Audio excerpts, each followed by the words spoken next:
5 তারিখের পরে হঠাৎ করে মাথায় টুপি পরে জামাতের মনে হলো আপনি বিএনপি জামাতের লোকের মতো একটা আচরণ শুরু করলেন। হঠাৎ করে উপজেলা চেয়ারম্যান নির্বাচনে এমপি সাহেব তাকে রাজাকারের ছেলে বলাতে সে এখন জামাত ইসলামের মতো একটা আচরণ করা শুরু, ফোনে ফোনে নিষেধ করে দেয় প্রোগ্রামে যাতে না যায়। হয়ে গেছে ইলেকশন করার জন্য দৌড়াদৌড়ি শুরু করে দিয়েছে। রাতারাতি যদি কেউ রাজাকারের ছেলে বলাতে কিন্তু জামাত হয়ে যায় নাই। দিনের ভোট তো দিনে হয় নাই, ভোট হলো কখন? রাতে। তারপরে কি হলো, এই রাতের ভোটটা আবার হয়ে যায় কি তাহাজ্জুদের সময় নাকি ভোট হয়েছে এখানে।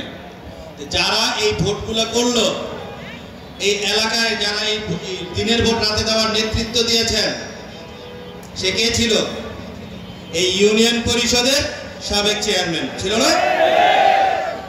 হঠাৎ করে উপজেলা চেয়ারম্যান নির্বাচনে এমপি সাহেব তাকে রাজাকারের ছেলে বলাতে সে এখন জামাত ইসলামের মতো একটা আচরণ করা শুরু করে দিল।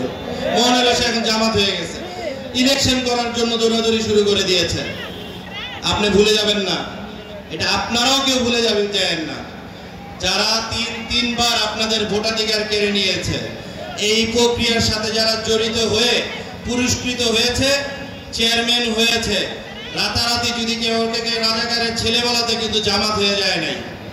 আগে এই 3 বার যে নির্বাচনে মানুষের ভোটাধিকার নষ্ট করেছেন, সেই জন্য শাস্তির মুখোমুখি হইতে হবে, মানুষের কাছে মাফ চাইতে হবে। মানুষ যদি মাফ করে তারপরে যে নির্বাচনের কথা বলবেন। আমি আপনার উদ্দেশ্যে বলবো, একটু ধীরে চলেন। 5 তারিখের পরে হঠাৎ করে মাথায় টুপি পরে জামাতের মনে হলো আপনি বিএনপি জামাতের লোকের মতো একটা আচরণ শুরু করলেন। সারা বন্দরনা জেলায় যে ঘটনা ঘটে নাই, মুসাপুর ইউনিয়নে 32টা বাড়িতে কই আমরা বিএনপির কেউ তো এগুলো করি নাই। আমাদের সমমনা দল যারা আছে, জামাত থেকে শুরু করে বৈষম্য বিরোধী ছাত্র আন্দোলনের কোনো নেতৃবৃন্দ এই সমস্ত কার্যক্রমে জড়িত হয় নাই। আপনাকে এত বড় সাহস দিল কে? মুসাপুরকে জিম্মি করে রেখেছেন, আজকে মুসাপুর স্বাধীন। মুসাপুরে দেখেন কি পরিমাণ লোক আপনার পরিষদের মাঠে এসে দাঁড়িয়েছে। আমি বলবো, মানুষকে জিম্মি করে চলার সময় শেষ হয়ে গেছে, এগুলো এখন বন্ধ করেন। এই প্রোগ্রামে আসা নিয়েও মানুষকে বিভিন্নভাবে ফোনে নিষেধ করা হয়েছে। শুধু আপনি না, আওয়ামী লীগের আরো দোষর আছে, হয়তো এখানে আমরা অনেকের আত্মীয় স্বজন হতে পারি, ফোনে ফোনে নিষেধ করে দেয় প্রোগ্রামে যাতে না যায়। একটা কথা মনে রাখতে হবে, আমরা জাতীয়তাবাদী আদর্শে বিশ্বাসী। মবের ভয় আমাদের দেখায় লাভ নাই। আমরা জেল জুলুম খাটা মানুষ, পুলিশি নির্যাতন সহ্য করা মানুষ। রক্তাক্ত এই শরীরটার রক্তের ভয় দেখায় কোনো লাভ নাই। আমরা বলবো, আপনারা সবাই ঐক্যবদ্ধ থাকেন।